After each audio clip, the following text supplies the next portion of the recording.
अस्सलाम वालेकुम। मेरा नाम है तनीस फातिमा और मैं एक नई इंफॉर्मेशन लेकर आपकी खिदमत में हाजिर हूँ। तो चलिए शुरू करते हैं। बिस्मिल्लाहिर्रहमानिर्रहीम। हजार सतूनों वाला एक ख्वाबों का शहर, जिसे आज से तकरीबन 3000 साल कबल एक देव हैकल कौम ने तामीर किया था।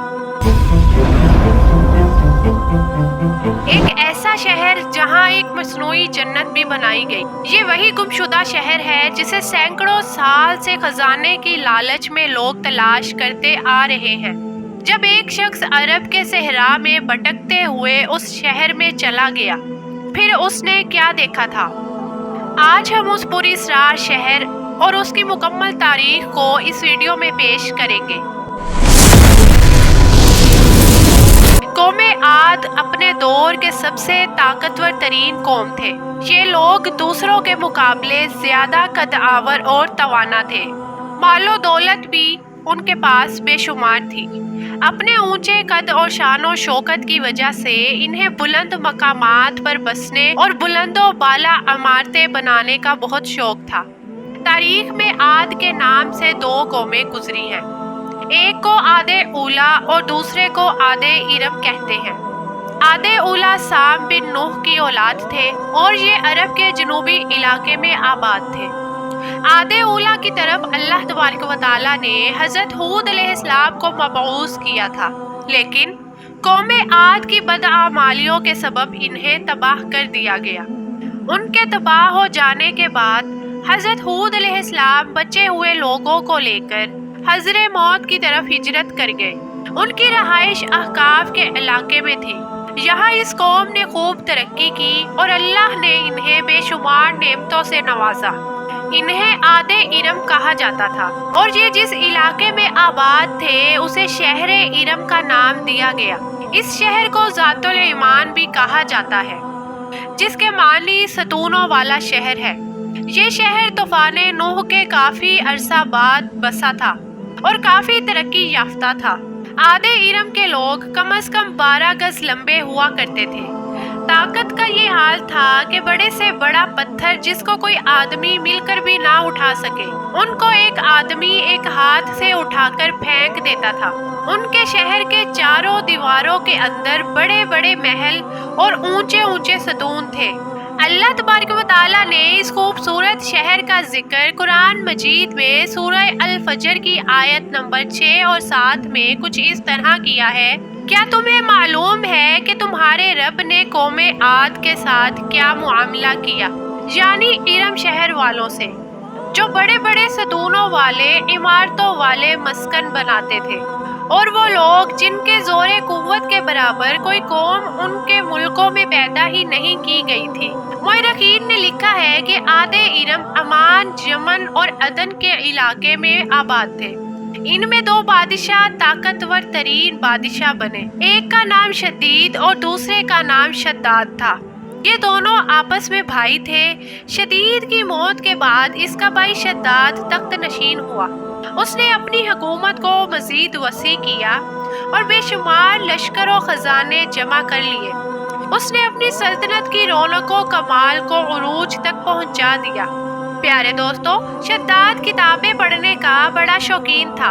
उसने किताबों में पढ़ा कि मौत के बाद अल्लाह पाक अपने बंदों को फिर से जिंदा करेगा और जन्नत में दाखिल करेगा, जो एक हसीनो खूबसूरत जगह है और जहाँ कायनात के हर आरामो आसाइश मुयस्सर होंगे। जब उसने जन्नत के बागों और शहरों के मुताल्लिक पढ़ा तो उसके जहन में ये ख्याल आया कि क्यों ना मैं भी एक ऐसी ही जन्नत दुनिया में तामीर करवाऊं कि जो उस जन्नत के मुशाबे होगी। लिहाजा उसने अपने वजीरों और उमरा को जमा किया और हुक्म दिया कि ऐसी जगह तलाश की जाए जहाँ बहुत ज्यादा दरख्त हो, वहाँ साफ खुली फिजा हो और एक वसी मैदान हो कि जहाँ मैं अपनी जन्नत बना सकूं। उसके लोग एक ऐसी जगह की तलाश में निकल पड़े। काफी ढूंढने के बाद उन्हें मुल्क अदन की जमीन पर एक मकाम मिला जो शद्दाद की ख्वाहिश के मुताबिक था। शद्दाद ने अपने मजदूरों को वहां रवाना किया। उसने उस इलाके का नाम बागे इरम रखा। शद्दाद के हुक्म से इस बाग में सोने चांदी के मकानात बनाए गए बड़े बड़े महलात तामीर किए गए जिनमें याकूत और ज़ुमुर्द के सतून बने हुए थे। इसमें किस्म किस्म की नहरें और दरख्त लगाए गए। इस बाग में दुनिया भर के आरामो आसाइश और आयाशियों की चीजें मंगवाई गई। ये शहर इतना हसीन था कि तारीक रात में भी दूर से उसकी चमक देखी जा सकती थी। शहर के दरमियान एक नहर बनाई गई थी और हर महल में उस नहर से छोटी छोटी नहरें निकाली गई। इन नहरों के किनारे पर ऐसे मसनूई दरख्त बनाए गए जिनकी जड़ें, शाखें और पत्ते सोने के थे। शहर के रास्ते और दीवारों को मुश्क, ज़ाफ़रान, अंबर और गुलाब से मुअत्तर किया गया था। जब इस जन्नत की तामीर मुकम्मल हो गई तो शद्दाद ने अपने उमरा और वज़रा को हुक्म दिया कि मेरी उस बनाई हुई जन्नत की तरफ चलने की तैयारी करो। अब शद्दाद बड़े जाहो जलाल और मुतकब्बराना और फातिहाना अंदाज में बड़ी शानो शौकत से सिपाहियों के जुर्मट में रवाना हुआ। जब वो इस जन्नत से सिर्फ एक कोस के फासले पर पहुंचा तो अल्लाह तबारक व तआला के हुक्म से हजरत इज़राइल अलैहिस्सलाम रूह कब्ज़ करने के लिए आए। शद्दाद ने इज़राइल अलैहिस्सलाम से पूछा कि तुम कौन हो? हजरत इज़राइल अलैहिस्सलाम ने कहा कि मैं अल्लाह के हुक्म से तुम्हारी रूह को कब्ज़ करने के लिए आया हूँ। शद्दाद ने मोहलत मांगी लेकिन इज़राइल अलैहिस्सलाम ने मोहलत ना दी। चनाचे उसकी रूह को घोड़े से उतरते हुए कब्ज कर लिया गया। इस तरह वो अपनी ही बनाई हुई जन्नत की एक झलक भी ना देख सका। इसके बाद आसमान से एक चीख सुनाई दी जिसके बाइस शद्दाद का सारा लश्कर तबाह हो गया। इस तरह कोई भी इस शहरे जन्नत में दाखिल ना हो सका। शद्दाद और उसके लश्कर के हलाक हो जाने के बाद वो शहर भी लोगों की निगाहों से ओझल कर दिया गया। लेकिन अदन के गिरदो नवा के लोगों का ये कहना था कि कभी कभी रात के वक्त उस इलाके के इर्द गिर्द उसके कुछ रोशनी और झलक नजर आ जाती है। ये रोशनी उस शहर की दीवारों की है। प्यारे दोस्तों, एक रिवायत है कि एक सहाबी रसूल हजरत अब्दुल्ला बिन कलाबा एक मर्तबा इत्तफाक से अदन के इलाकों में चले गए। अचानक आपका एक ऊंट भाग खड़ा हुआ। आप उसकी तलाश करते करते उस शहर के पास पहुंच गए। जब उसकी दीवारों और मीनारों पर नजर पड़ी तो आप बेहोश होकर गिर पड़े। जब होश आया तो सोचने लगे कि इस शहर की सूरत हाल तो वैसी ही नजर आती है जैसी हजरत मोहम्मद मुस्तफ़ा सल्लल्लाहु अलैहि वसल्लम ने हमसे शद्दाद की जन्नत के बारे में बयान फरमाई थी। चनाचे इसी कैफियत में उठकर उस शहर के अंदर दाखिल हो गए।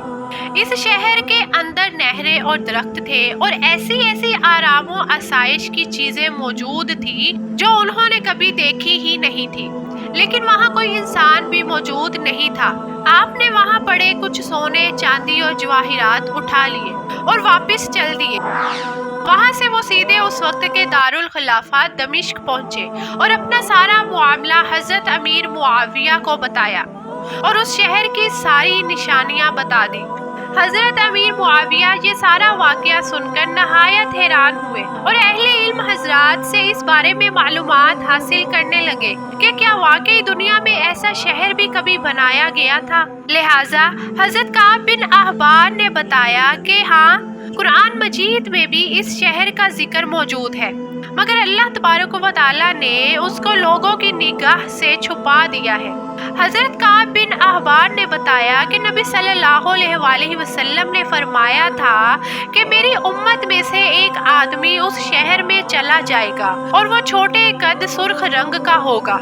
उसके अब्रों और गर्दन पर 2 तिल होंगे और वो ऊंट को ढूंढता हुआ उस शहर में पहुंचेगा और वहां के अजायबात देखेगा। जब हजरत अमीर मुआविया ने ये तमाम निशानियां हजरत अब्दुल्ला बिन कलाबा में देखी तो फरमाया कि वल्लाह आप ही वही शख्स है।